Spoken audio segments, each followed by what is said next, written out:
As of now, an upper air cyclonic circulation lies over central Andaman Sea, and it is likely, under its influence, a low pressure area is likely to form over east central Bay of Bengal adjoining North Andaman Sea during next 24 hours. Thereafter, it is very likely to move westward and intensify into a depression by 22nd morning and into a cyclonic storm by 23rd October over east central Bay of Bengal. Thereafter, it is likely to move northwestward and reach northwest Bay of Bengal of Odisha, West Bengal coast by 24th October morning.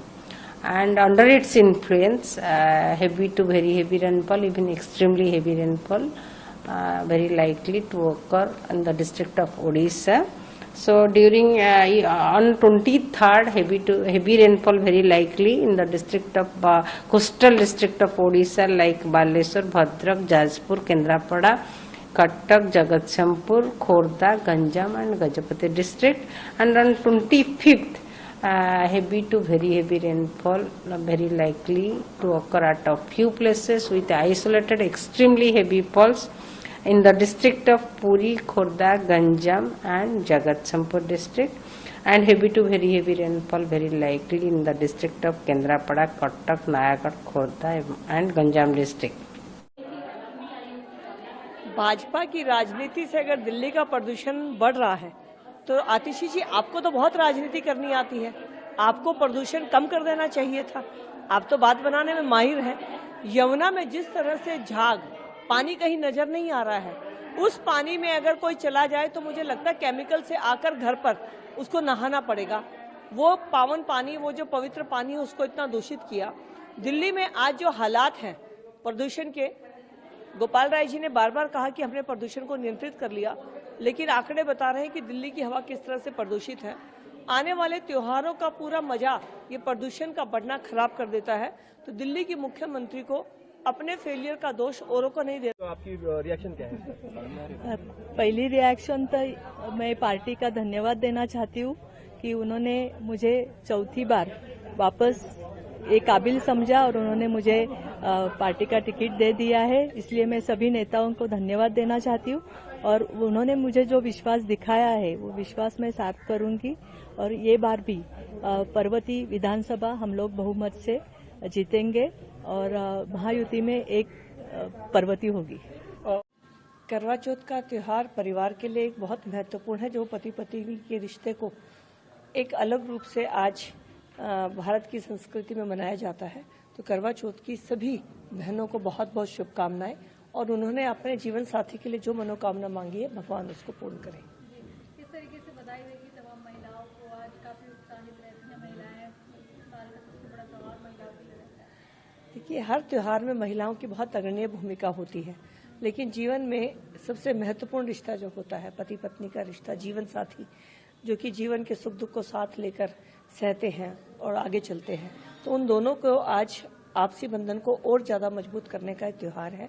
तो सभी बहनें इस त्योहार पर विशेष रूप से उत्साहित होती हैं, अपने जीवन साथी को इस बात की याद भी दिलाती हैं कि देखिए आपके लिए हमने व्रत रखा है। तो कहीं ना कहीं समाज का बहुत महत्वपूर्ण ये दिन है और भारत की संस्कृति इसीलिए खूबसूरत है कि यहाँ हर रिश्ते के लिए एक अलग स्थान है।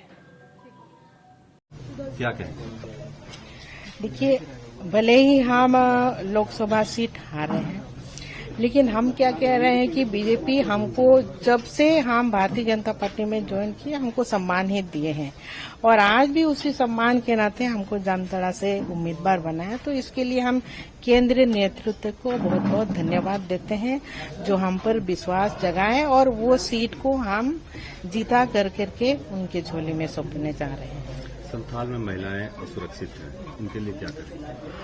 बिल्कुल, महिलाओं को सुरक्षित करने का जो जिम्मा है आप भारतीय जनता पार्टी के माध्यम से ही होगा, क्योंकि ये सरकार में तो आप लोग देखे ही हैं कि सभी वर्ग को सिर्फ इस्तेमाल ही किए।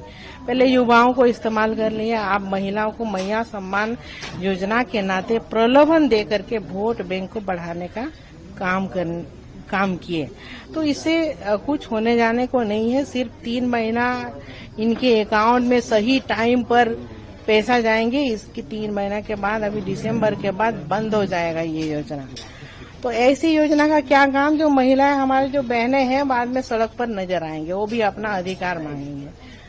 तो ये सरकार से, इस तरह की सरकार से राज्य चलने वाले नहीं है। यहाँ सिर्फ अपराधी बढ़े होंगे। आप लोग देखे हैं कि राज्य के कई से, मतलब हमारे जितने भी बड़े शहर हैं, रांची, धनबाद है, जमशेदपुर में दिन दहाड़े गोलियां चल रही है, लूटपाट हो रही है। तो ऐसी सरकार से सभी कोई जो हमारे राज्यवासी हैं भयभीत हैं। आने वाले दिनों में भारतीय जनता पार्टी की सरकार बनेगी और भारी बदलाव होगी।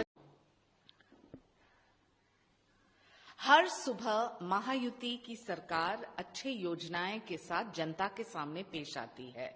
जनहित यही है कि विश्वास हो और काम किया जाए। वहां दूसरे तरफ महाविनाश अगाड़ी के संजय राउत हर सुबह महायुति के ऊपर टिप्पणी करते हैं, गलत शब्दों का इस्तेमाल करते हैं और अफवाहें फैलाते हैं। वो कहते हैं कि महायुति लफंगे की सरकार है। मैं पूछना चाहती हूं मिस्टर राउत, क्या आपने कुछ भी सकारात्मक काम किया है महाराष्ट्र के जनहित में? नहीं किया है। आपने इलेक्शन कमीशन के ऊपर कल टिप्पणी की। इलेक्शन कमीशन ने जितने भी एमवीए के लीडर्स हैं उनको समझाया कैसे ईवीएम चलता है, कोई बोगस वोटिंग नहीं। वहां भी आप अफवाहें फैला रहे हैं। सिर्फ अफवाहें फैलाने से महाराष्ट्र का भविष्य आपके हाथ में नहीं जाएगा। लोग उन्हीं को चुनेंगे जिन्होंने कर दिखाया है, और वो है महायुति।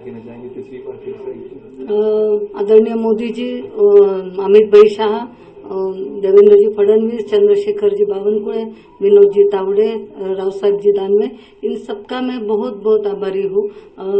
मैं तो एक छोटी कार्यकर्ती हूँ, सामान्य कार्यकर्ती हूँ, लेकिन मेरे ऊपर विश्वास जता के मैं इस विश्वास को कभी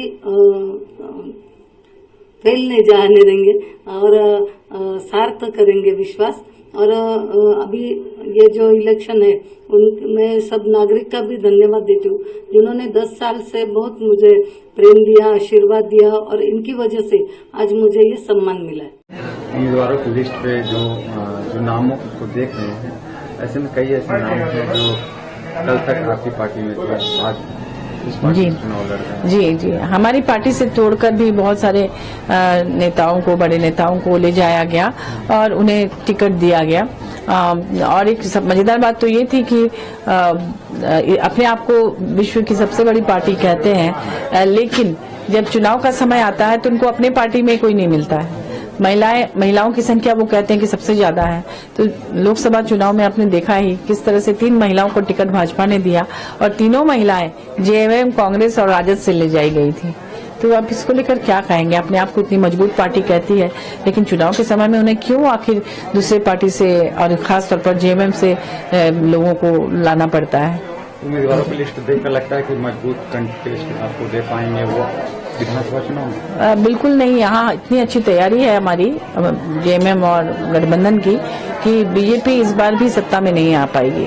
ये तो तय है, जनता ने मन बना लिया है काम को देखते हुए कि राज्य बने इतने साल हो गए, 24 साल, इसमें 17-18 साल बीजेपी को मौका मिला, उनके कई मुख्यमंत्री रहे, लेकिन झारखंड आगे नहीं बढ़ पाया और भी पिछड़ गया, पिछले राज्यों में दूसरे पायदान पे है। लेकिन अभी इस कार्यकाल में जिस तरह से माननीय हेमंत सोरेन जी ने तमाम बाधाओं को पार करके कोविड का जो के समय को भी पार किया, खुद जेल में 5 महीने उनको रखा गया बिना किसी सबूत के, इन सबको पार करते हुए भी उन्होंने जो काम कर दिया है उससे जनता दोबारा उन्हें लाने का मन बना चुकी है। ये धनबाद के उम्मीदवार और पूर्व मुख्यमंत्री। Thank you first of all. मुझे एक्चुअली में एक के बाद एक जैसे टीजर आया, फिर ट्रेलर आया, एंड नाउ जिस तरीके से टाइटल ट्रैक भूल भुलैया 3 का आया, हर चीज़ में जिस तरीके का रिएक्शन ऑडियंस का आ रहा है, फैंस का आ रहा है, हम सब लोग बहुत खुश हैं उससे, और ऑल द मोर अब एक्साइटेड हैं टूवर्ड्स द रिलीज। अब 10 दिन बचे हैं रिलीज में फिल्म के, और we are just looking forward to the release, and it's exciting because इतने लेवल पे प्रमोशंस चल रहा है इस फिल्म का। एवरी डे मैं कहीं ना कहीं किसी शहर में होता हूँ, किसी कॉलेज में हूँ या कहीं किसी जगह पर हूँ, मुझे खुद एक एनर्जी फील हो रही है लोगों के रिएक्शन से, लोगों के हर बात पे हुक स्टेप्स कर रहा हूँ इतने लोगों के साथ, सब लोग जिस तरीके से उनके वीडियोस देख रहा हूँ, रील्स देख रहा हूँ on the title track itself. Trailer भी जब आया था तो उसके डायलॉग्स पे इतने मीम्स बने थे, या इतनी फनी इंटोनेशंस थे, या इतनी थ्योरीज अभी फिल्म के बारे में बन रही है कि क्या होने वाला है इसका एक्चुअली में, फिल्म के एंड में क्या होने वाला है, या सारी चीज़ें। It's just too many things together, and everything just is just falling into place, and I'm just really excited for the release of Bhool Bhulaiya. और बहुत अगेन इसकी रिहर्सल्स हुई थी, लेकिन काफ़ी कुछ सेट पे हमने किया था। इनफैक्ट अगर आप जो डांस स्टेप जिसके बारे में सब बात कर रहे हैं, जो स्टेयरकेस वाला स्पूकी स्लाइड जिसका नाम है, वो सेट पे ही सीखा था और वहीं किया गया था, तो वो किसी को पता नहीं अभी तक।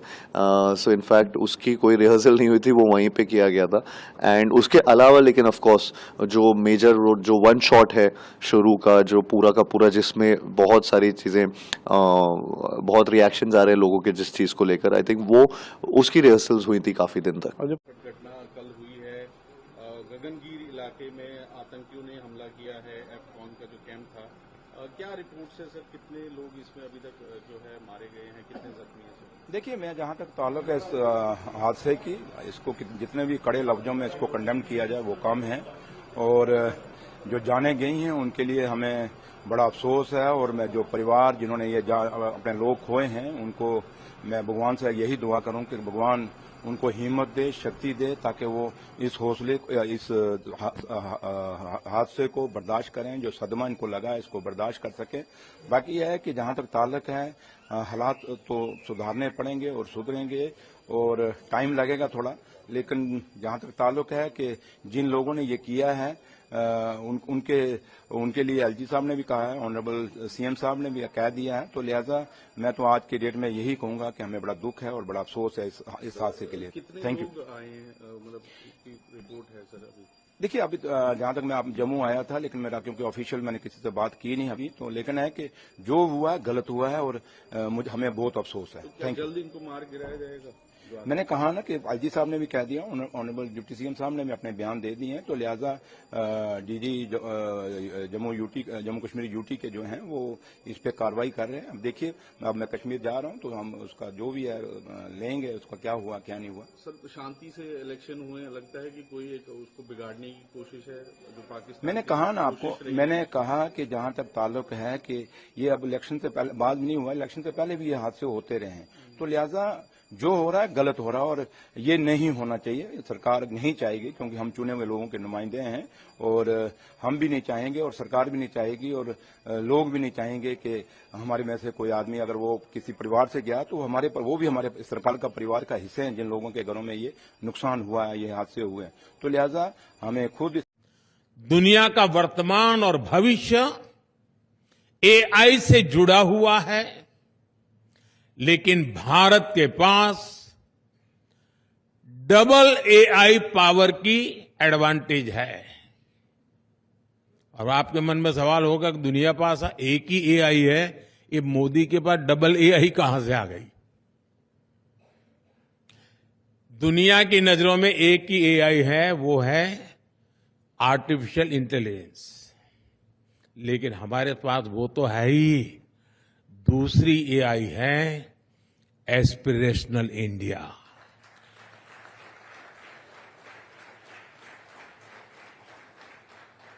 जब एस्पिरेशनल इंडिया और आर्टिफिशियल इंटेलिजेंस की ताकत मिलती है, तब विकास की गति भी तेज होनी स्वाभाविक है।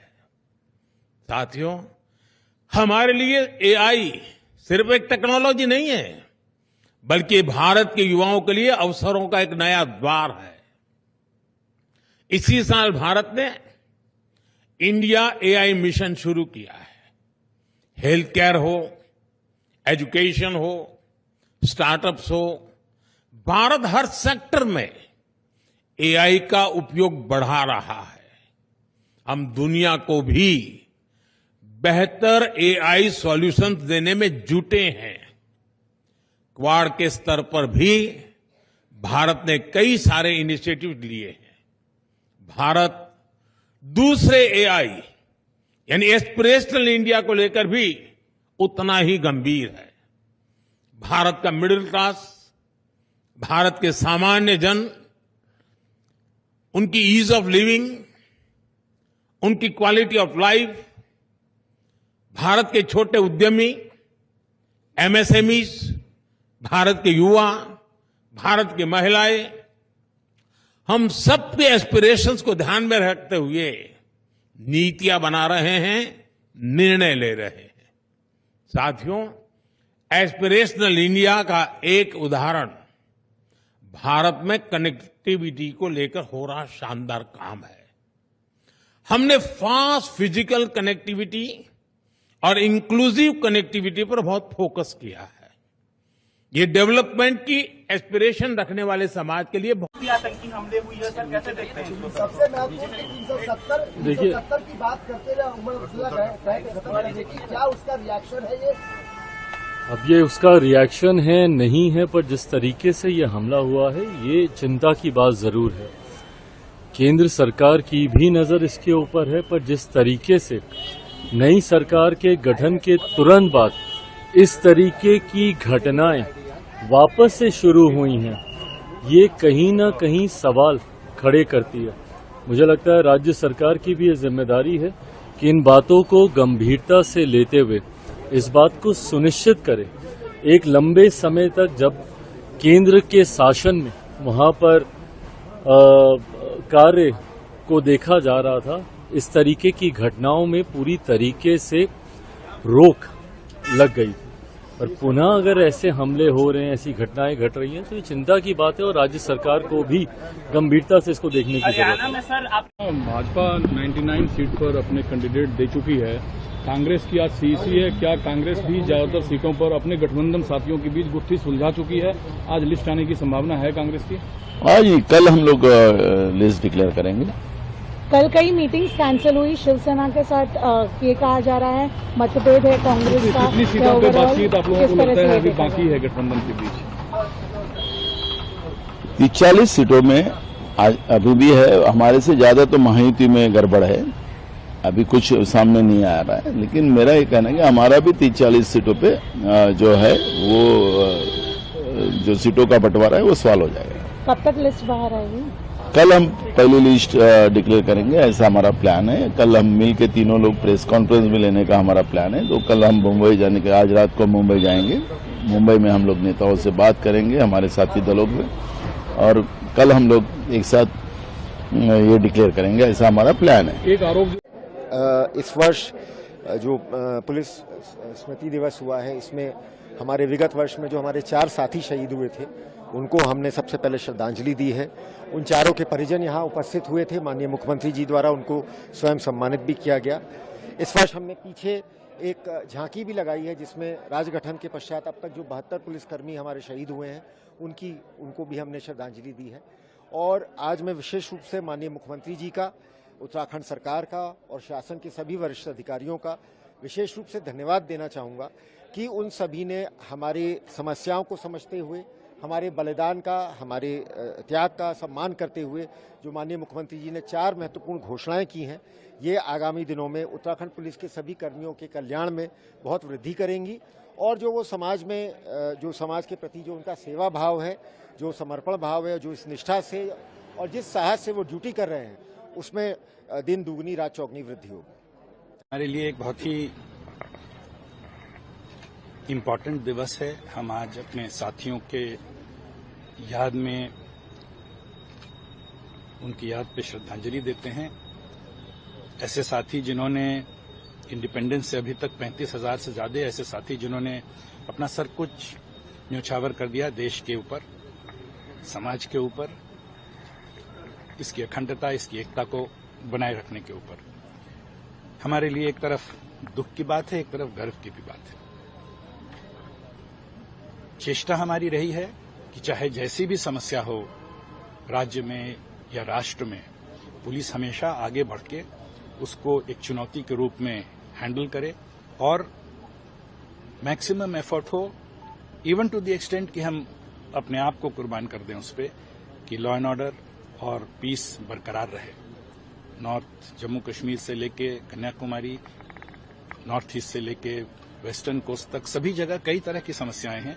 सब में पुलिसकर्मी बहुत ही डिटर्मिन्ड और डेडिकेटेड ढंग से बढ़ रहे हैं आगे और चेष्टा कर रहे हैं कि उसको कंट्रोल किया जाए। और आप देख रहे हैं धीरे धीरे सब जगह इन तरह की समस्याओं पे कंट्रोल हो भी रहा है बहुत अच्छे से। नामांकन में पहुंचे हैं, अब कैसे देख रहे हैं करंट चुनाव? चुनाव हमेशा की तरह दे रहे हैं, एक तरफा चुनाव होगा, भारी बहुमत से चुनाव जीते। बीजेपी अपनी जमानत बचाने का इंतजाम कर। उत्तर प्रदेश में बाकी 9 विधानसभा सीटों पर चुनाव है और भारतीय जनता पार्टी लगातार दावा ठोक रही है कि वो 9 की 9 सीटें जीत ले जाएगी। भारतीय जनता पार्टी तो तब भी जाएगा, वे लोकसभा ठोक रही थी कि हम 80 की 80 जीत गए। अभी तक भारतीय जनता पार्टी ने कोई प्रत्याशी घोषित नहीं किया। वो तो यहाँ भी आखिरी नहीं करेंगे और बसपा ने भी साफ प्रत्याशी चुनाव खेला है। वो तो कोई बात नहीं, वो करेंगे, वो तो बीजेपी जो बताएगी तो करें। सर, मिल्की सीट में चुनाव को लेट होने का या चुनाव घोषित नहीं हुआ, इसको लेकर किस तरह से समाजवादी पार्टी देखती है? नहीं, वो तो कानूनन नहीं हो सकता, उसमें कोई साजिश नहीं। बसपा इस बार उपचुनाव लड़ रही है, बसपा इस बार उपचुनाव लड़ रही है, क्या असर पड़ेगा? कोई असर नहीं, उससे क्या असर पड़ेगा? पॉलिटिकल पार्टी को दिखा चुनाव लड़ने का, वो भी लड़ रही, लोकसभा भी लड़ रही। नामांकन में कौन कौन शामिल हो रहे हैं? नामांकन में तो आप जानते हो अंदर 5 आदमी जा सकते हैं, कौन कौन शामिल होने क्या बात है, सभी लोग हैं, कौन आ रहे हैं? सभी आ रहे हैं, ये बताओ कौन नहीं आ रहा है? सर, तो सीबीआई चंद्रचूड़ ने अभी आपको रविवार को जानकारी होगी कि उन्होंने एक बयान दिया है, जब बाबरी मस्जिद के निर्णय चल रहा था उसको लेकर चंद्रचूड़ ने कहा कि हम आस्था दिखा रहे थे और भगवान से प्रार्थना किए थे, जिसके बाद ये निर्णय ले पाए। कैसे सोच देखते हैं? हमें उस पर कोई कमेंट नहीं करा, ये छोड़ो क्या मतलब, जो जब भूतों को जिंदा करते हो मुर्दों को तो भूत बन जाते हो, जब के पीछे पड़ जाते। Don't talk these problems now, दे आपको दे कौन प्रॉब्लम, सब कहाँ है वो? और तो अपनी बाबरी मस्जिद और ये मंदिर दिख रहा है। रविवार की बात है, छोड़ो यार, वो तो जो चूती है तमाम इसी तरह की बातें कहते रहते हैं, तो क्या should I take notice of them? Sir, Bahraich में देखा जा रहा है लगातार सांप्रदायिक दंगा हो रहा है। कोई सांप्रदायिक दंगा हो नहीं रहा है, सांप्रदायिक दंगा कराया गया है, आपने सबने देखा है। दंगा क्यों हुआ देखा नहीं, तो फिर कौन किसकी वजह से हुआ? किसी के घर पर चढ़ के उसकी रेलिंग तोड़ दो, उसके झंडा उतार के भगवा झंडा लगा दो, जिम्मेदार कौन? उसके बावजूद सरकार बुलडोजर चलाने की तैयारी कर रही है वहाँ पे। जब बुद्धि भ्रष्ट हो जाती है, जब अत्यधिक सत्ता का मद हो जाता है, तो बुद्धि काम करती नहीं है, और इसका पश्चाताप आगे करना ही पड़ता है उन लोगों को जो इस तरह के काम करते हैं। 80 लोगों की गिरफ्तारी हो चुकी है। अच्छा, जो आपने टीवी पे देखे होंगे दंगा करते हुए, उनमें किसी की गिरफ्तारी हुई? जो दंगा कर रहे हैं सरेआम सारा देश देख रहा है, उनमें से एक आदमी की भी गिरफ्तारी हुई हो तो बताइए। साहब, करेल सीट पर भारतीय जनता पार्टी के बड़े बड़े नेताओं ने पूरी ताकत झोंक दी है। कब नहीं झोंकी यार, हमेशा झोंकी है। झोंकी जब कुछ हो, something cannot be produced out of nothing. दूरी पर अपनी गाड़ी से जा रहे थे अपने ड्राइवर के साथ, तो 2 बाइक सवार बदमाश थे, उन्होंने उनकी गाड़ी को रोका और जब उन्होंने अपने शीशा नीचा किया तो उन पे फायरिंग की है। उनको तत्काल हॉस्पिटल ले जाया गया, निकट के हॉस्पिटल में ले जाया गया, वहाँ पर उनकी मृत्यु हो गई है। तो पुलिस ने जो है घटनास्थल का निरीक्षण किया है, एफएसएल टीम भी आई हुई है, डॉग स्क्वाड भी आया हुआ है और अलग अलग टीम बना करके पुलिस इस घटना के हर बिंदु हर पहलू पे जांच कर रही है। साथ ही साथ बॉडी को कब्जे में लेकर के पोस्टमार्टम इत्यादि की कार्रवाई की जा रही है। जिन लोगों ने घटना को अंजाम दिया है उनकी संख्या क्या थी और किस तरीके से आए घटना करते? 2 की संख्या थी, जैसा कि वो ड्राइवर जो उस गाड़ी में है वो बता रहा था, और यंग लड़के थे और आए थे, उन्होंने ओवरटेक किया और घटना को अंजाम दिया। इस तरह की भी चीजें आ रही हैं कि उनकी कार के पहिए में भी गोली मारी गई है। जैसा कि ड्राइवर बता रहे हैं कि ड्राइवर ही उसमें डायरेक्ट विटनेस हैं कि उन्होंने उनका पीछा भी किया उस गाड़ी से, तो उन्होंने शायद चक्के पे एक गोली मारी है। बाकी जितनी भी चीज़ें हैं वो जांच का विषय है और पुलिस गहनता से इसमें जांच कर रही है और शीघ्र ही इस घटना का पर्दाफाश किया जाएगा और अभियुक्तों की गिरफ्तारी सुनिश्चित की जाएगी। प्रत्यक्षदर्शी क्या